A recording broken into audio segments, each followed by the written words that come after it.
किस तरीके से आपको जेल में पहुंचा सकता है। अगर आपकी लोन की ईएमआई डिफॉल्ट हो गया तो वो हमेशा आपकी गलती की वजह से, आपकी लापरवाही की वजह से जेल होगी, अदरवाइज जेल नहीं हो सकती। किस सिनेरियो में हो सकती है उसके बारे में विस्तार से बात करेंगे। साथियों, आपके पास पैसे हैं तो इनके पैसे दे दें और मरे हुए सांप को अपने गले से निकालें।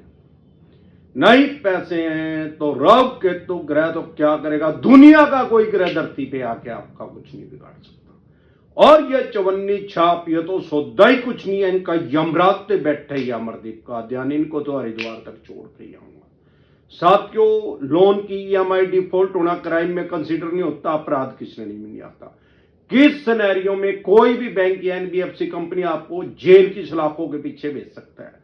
साथियों, सबसे पहले तो डिसेंट एडवाइस फैमिली के लिए एक जरूरी सूचना है। जो भी हमारा नंबर हर ऐप के ऊपर डाला हुआ था शुरू से, वो किसी टेक्निकल प्रॉब्लम की वजह से बंद हो गया है, उस पर व्हाट्सएप मैसेज नहीं आ पा रहे हैं। अब हमारी टीम ने एक नया नंबर जारी कर दिया जो आपकी स्क्रीन पे है। अगर आपने हमारा पहले पैकेज ले रखा है, आप हमारे से टेलीफोनिकली एडवाइस लेना चाहते हैं तो आप इसी नंबर पे हमारी टीम से संपर्क कर सकते हैं। अगर आप हमारे से पर्सनल मीटिंग करना चाहते हैं, पर्सनल एडवाइस लेना चाहते हैं या टेलीफोनिकली एडवाइस लेना चाहते हैं तो भी आप इस नंबर को सेव करके व्हाट्सएप मैसेज करके मेरी टीम से आप अपॉइंटमेंट ले सकते हैं, पर्सनल मीटिंग करने की, पर्सनल एडवाइस लेने की या टेलीफोनिकली एडवाइस लेने की।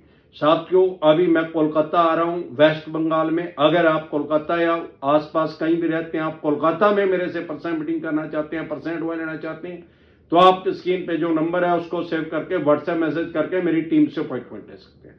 साथियों, सबसे पहले कानूनी प्रक्रिया को समझेंगे। कोई भी बैंक एनबीएफसी कंपनी किस सिनेरियो में किस तरह के लोन में आपकी जेल करवा सकता है।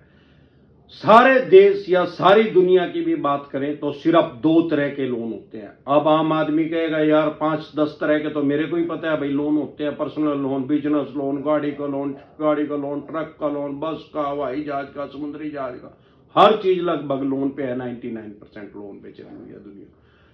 लेकिन बेसिक प्रिंसिपल कभी भी चेंज नहीं होता। एक अनसिक्योर लोन होता है, एक सिक्योर लोन होता है। सारी दुनिया के अंदर सिर्फ 2 तरह के लोन होते हैं। हमारे देश में, सारी दुनिया के अंदर, सब जगह बैंकिंग हो रही है, सिर्फ 2 तरह के लोन होते हैं। अनसिक्योर लोन जिसमें आपने कोई अपना एसेट, कोई प्रॉपर्टी, कोई कीमती सामान नहीं रखा, अनसिक्योर लोन। सिक्योर लोन की डेफिनेशन क्या है, परिभाषा क्या है?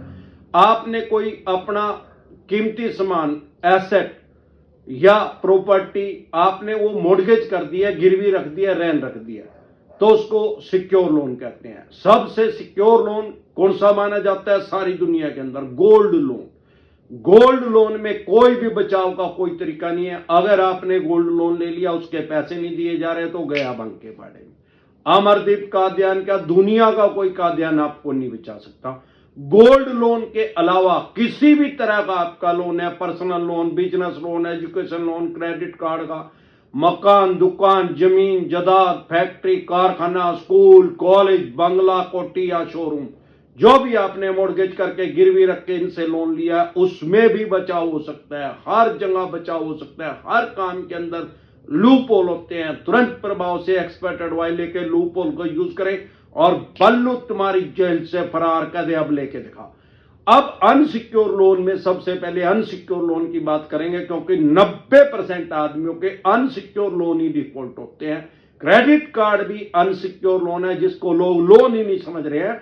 जितनी आपकी लिमिट है उतना ही आपका प्री अप्रूव्ड लोन है। सबसे खतरनाक यही लोन है दुनिया के अंदर, सबसे ज्यादा ब्याज इसके ऊपर लगता है। अब अगर आपका क्रेडिट कार्ड डिफॉल्ट होगा तो उसमें किसी तरह का कोई केस नहीं हो सकता, क्योंकि चेक दिया नहीं, चेक बाउंस का नहीं हो सकता। ईसीएस लगा नहीं रखा, ईसीएस बाउंस का नहीं हो सकता। उसमें सिर्फ और सिर्फ एक हथियार है इनके पास, आर्बिट्रेशन करेंगे।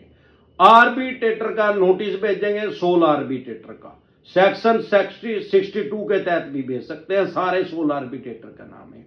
सोल आर्बिट्रेटर का नाम का हमारे देश में कोई जज नहीं है, किसी जज का नाम सोल आर्बिट्रेटर नहीं है, किसी अदालत का नाम सोल आर्बिट्रेशन नहीं है।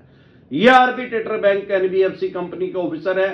अगर आपके पास नोटिस आए, तुरंत प्रभाव से एक्सपर्ट एडवाइस लेकर उसका जवाब दे दें, वो स्टॉप हो जाएगा, रुक जाएगा। उसके अलावा अनसिक्योर लोन में मैक्सिमम क्या कर सकते हैं? चेक बाउंस या ईसीएस बाउंस, बस, इसके अलावा कुछ नहीं। चेक बाउंस और ईसीएस बाउंस दोनों सगी बहने हैं, मतलब दोनों सिमिलर है, दोनों एक ही फैक्ट्री का प्रोडक्ट है। इनमें मैक्सिमम आपको सजा कितनी हो सकती है? 2 साल तक की मैक्सिमम। यह नहीं है तो हो ही जाएगी, ज्यादा से ज्यादा 2, 4, 6 महीने की मैक्सिमम। आज तक 50 लाख से कम के लोन में मैंने किसी को 6 महीने से ज्यादा सजा नहीं होती देखी। और वो भी ये नहीं है कि तुरंत प्रभाव से जेल में जाना पड़ेगा। कोई चुवन्नी छाप आपको कह रहा है 5 साल की, 10 साल की, टोटल बकवास कर रहा है। कोई जेल नहीं होगी, ये बेलेबल ऑफेंस है, जमानती अपराध है, सेम डे जमानत हो जाएगी, बाय एंड जमानत हो जाएगी। अब लोगों को जेल में जाना क्यों पड़ रहा है भाई? या तो आपने कोई फेक डॉक्यूमेंट्स दिया है बैंक को, फिर तो वो फोर्जरी का केस लगा सकता है, ठगी का केस लगा सकता है। पहले 420 लगती थी, 420 लगती थी, जो आम आदमी को पता थी।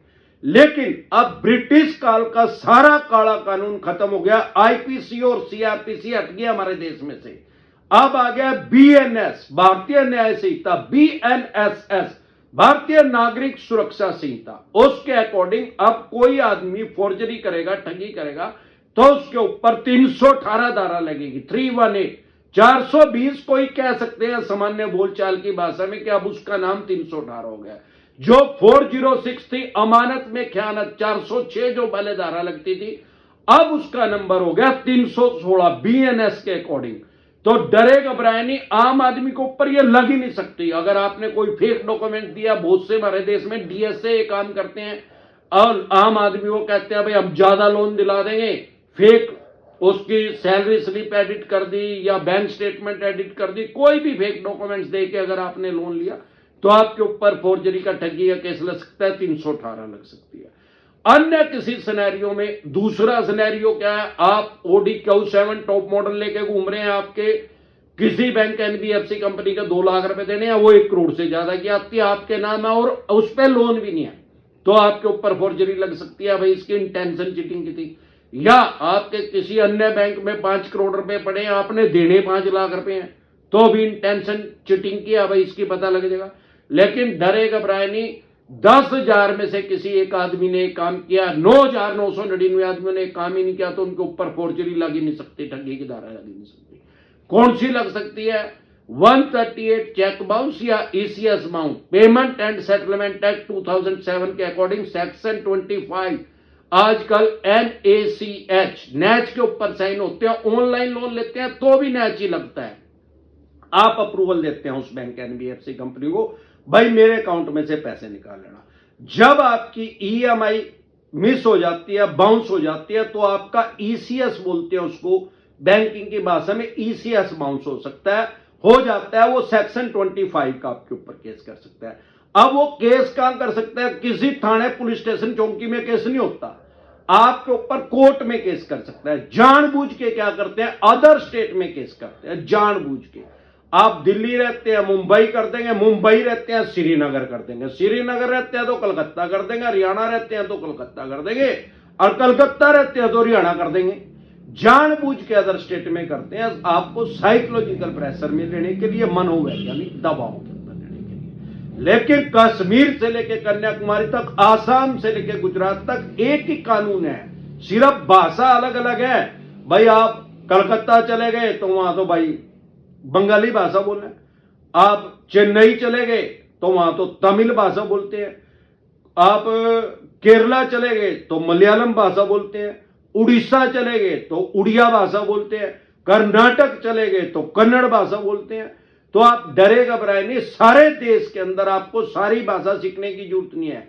कहीं भी इन्होंने आपके ऊपर केस किया, कश्मीर से लेकर कन्याकुमारी तक, आसाम से लेकर गुजरात तक, अमरदीप का अध्ययन के पैनल पे एडवोकेट काम कर रहे हैं, हम आपकी बेल करवा देंगे, जमानत करवा देंगे, सेम डे जमानत हो जाएगी, बाय एंड जमानत हो जाएगी। डरने घबराने की जरूरत नहीं है, क्योंकि ये है ही बेलेबल ऑफेंस। अब जेल का प्रावधान कैसे हो रहा है? भाई ये कोर्ट में इन्होंने आपके ऊपर केस कर दिया, अब जब केस कर दिया तो वहां से नोटिस आएगा, कानून की भाषा में समन बोलते हैं उसको। जब कोर्ट से नोटिस आएगा तो उस पर सत्यमेव जयते की स्टैंप लगी आएगी, भारत सरकार की मोहर। वो प्राइवेट नहीं है, वो किसी बैंक के पास भारत सरकार की मोहर नहीं है, वो स्टैंप नहीं है किसी के पास, वो गवर्नमेंट के पास है। अब समन का मतलब क्या है कि कोर्ट आपको ऑर्डर दे रही है, आदेश दे रही है कि आप उस कोर्ट में जाएं और सबसे पहले अपनी बेल करवाएं, उसके बाद अपना पक्ष रखें। अब लोग क्या कर रहे हैं, उसको भी इग्नोर कर रहे हैं। अगर उसको भी इग्नोर करेंगे तो एनबीडब्ल्यू हो जाएगा, नॉन बेलेबल वारंट इशू हो जाएगा। जैसे कि नाम से ही पता लग रहा है, नॉन बेलेबल वारंट मतलब गैर जमानती। अब फिर भी नहीं जा रहे तो आपको पीओ घोषित कर दिया जाएगा, भगोड़ा घोषित कर दिया जाएगा कोर्ट के द्वारा। तब वहां से पुलिस, अगर आपके पास एनबीडब्ल्यू भी आ रहा है, नॉन बेलेबल वारंट भी इशू हो रहा है आपके नाम से, तो उसको अरेस्ट वारंट ही समझे। पुलिस के पास राइट्स हैं, अधिकार आपको अरेस्ट करने के। अब सवाल यह आता है कि नॉन बेलेबल वारंट इशू शुरू में नहीं होता कभी भी। शुरू में तो समन आता है, कोर्ट आपको ऑर्डर दे रही है, आप जाएं। अब बहुत से आदमी कहते हैं सर मैंने उसका जवाब दे दिया किसी झोला छाप से लेके एडवाइस। अरे उसका कोई जवाब नहीं होता भाई, वो ऑर्डर है, वो आदेश है, जज साहब ऑर्डर दे रहे हैं, उसका कोई जवाब नहीं है। उसका तो जवाब ये है कि आप उस कोर्ट में जाएं। अब बहुत से आदमी हमारे पास ऐसे आते हैं सर मेरे को ना जाना पड़े। ज्यादातर एनबीएफसी कंपनी कलकत्ता में करती हैं केस लोगों के ऊपर, भाई मेरे को कलकत्ता में ना जाना पड़े, मैं तो पंजाब रहता हूं, आप बेल करवा दो। ऐसे नहीं होगा, भगवान ना करे जो हमारे देश में पूंजीपति अंबानी अडानी और बड़े बड़े, अगर उनके ऊपर भी केस हो गया, वो मुंबई में रहते हैं, दिल्ली केस हो गया तो उनको दिल्ली आना पड़ेगा। वो ये नहीं कह सकते कि मैं मुंबई रहूंगा या मेरे को मुंबई केस करो। जो कानून है वो सबके लिए है। एक बार आपको जाना पड़ेगा, अपनी बेल करवानी पड़ेगी, जमानत करवानी पड़ेगी, उसके बाद सब कुछ ऑनलाइन है। तुरंत हर तारीख पे आपके पास लिंक आएगा, वो लिंक आप खोलोगे, आपको जज साहब दिखेंगे और आपके जो एडवोकेट होंगे वो दिखेंगे। उसमें तारीख पे तारीख ही लगे, धामली फिल्म देखना है, पता लग जाएगा होता क्या है कोर्ट में। तो डरो घबराओ नहीं। सब फिर कैसे हो रहा है, जेल कैसे हो रही है? जेल लोगों की अपनी अज्ञानता की वजह से हो रही है, अपनी मूर्खता की वजह से हो रही है, अपना रिस्पॉन्सिबिलिटी को नहीं समझ रहे हैं। भाई कोर्ट ऑर्डर दे रही है तो जाना पड़ेगा यार, बैंक ऑर्डर दे रहा है तो छोड़ भंग के बाड़े में गए। सिर्फ दो तरह के नोटिस होते हैं जो आपको ध्यान रखने हैं, चेक बाउंस या ईसीएस बाउंस, दोनों सेम है। तो अगर कोर्ट से नोटिस आ रहा है तो जाना ही जाना पड़ेगा, और नहीं तो जेल में जाना पड़ेगा, 100% जाना पड़ेगा। इसका मतलब क्या हुआ, लोन की ईएमआई डिफॉल्ट होना क्राइम में कंसीडर नहीं हुआ। लोन की ईएमआई डिफॉल्ट होने से जेल में नहीं गए आप, कोर्ट आपको ऑर्डर दे रही है, आप जा ही नहीं रहे, बार बार नहीं जा रहे, एनबीडब्ल्यू हो गया, नॉन अवेलेबल वारंट इशू हो गया, फिर आपको भगोड़ा घोषित कर दिया, पीओ घोषित कर दिया, तो जेल में जाना पड़ेगा।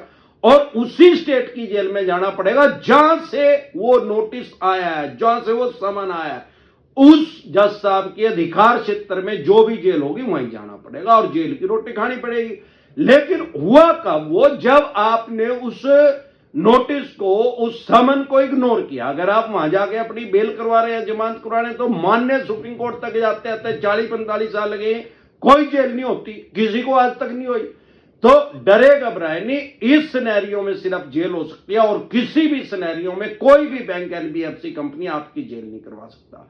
इसी तरह की या किसी भी तरह की कोई भी दिक्कत परेशानी समस्या आपको या आपके किसी भी यार प्यारे रिश्तेदार को लोन से रिलेटेड आ रही है, तो अगर आप हमारे से पर्सनल मीटिंग करना चाहते हैं, पर्सनल एडवाइस लेना चाहते हैं, 5 स्टेटों में हमारे ऑफिस है। अगर आप दिल्ली से देख रहे हैं तो सीपी के कनाट प्लेस में हमारा हेड ऑफिस है, हरियाणा से देख रहे हैं कुंडली में, पंजाब से देख रहे हैं लुधियाना में, मुंबई से देख रहे हैं गोरेगांव में, गुजरात से देख रहे हैं अहमदाबाद, दिल्ली दरवाजा पे हमारा ऑफिस है। इन 5 स्टेटों में कहीं भी आप हमारे से पर्सनल मीटिंग कर सकते हैं, पर्सनल एडवाइस ले सकते हैं। इसके अलावा अलग अलग स्टेट में मैं टाइमली आता रहता हूं, जैसे अभी मैं कल आ रहा हूं कोलकाता वेस्ट बंगाल में। अगर आप वहां से, आप आसपास से कहीं भी देख रहे हैं या अन्य किसी स्टेट से देख रहे हैं, आपकी स्टेट में मैं कब आ रहा हूं, आप मेरे से अपनी स्टेट में पर्सनल मीटिंग करना चाहते हैं, पर्सनल एडवाइस लेना चाहते हैं, तो आप अपॉइंटमेंट ले सकते हैं। आपकी स्क्रीन पे एक नंबर आया हो, उसको सेव करके व्हाट्सएप मैसेज करके। अगर आप हमारे से टेलीफोनिकली एडवाइस लेना चाहते हैं या पर्सनल मीटिंग करना चाहते हैं, तो हमारे जो पहले नंबर चले हुए थे, हर ऐप के ऊपर डले हुए थे, और टेक्निकल प्रॉब्लम की वजह से वो स्टॉप हो गया, रुक गया, उन पे व्हाट्सएप मैसेज नहीं आ रहा। तो हमारी टीम ने एक नया नंबर जारी कर दिया, जो आपके स्क्रीन पे आया हो, उसको सेव करके व्हाट्सएप मैसेज करके मेरी टीम से आप संपर्क कर सकते हैं, अपॉइंटमेंट ले सकते हैं पर्सनल मीटिंग करने के लिए, टेलीफोनिकली एडवाइस लेने के लिए। एक बार जोर से मिलकर नारा लगाएंगे, जय ससुराल वाला।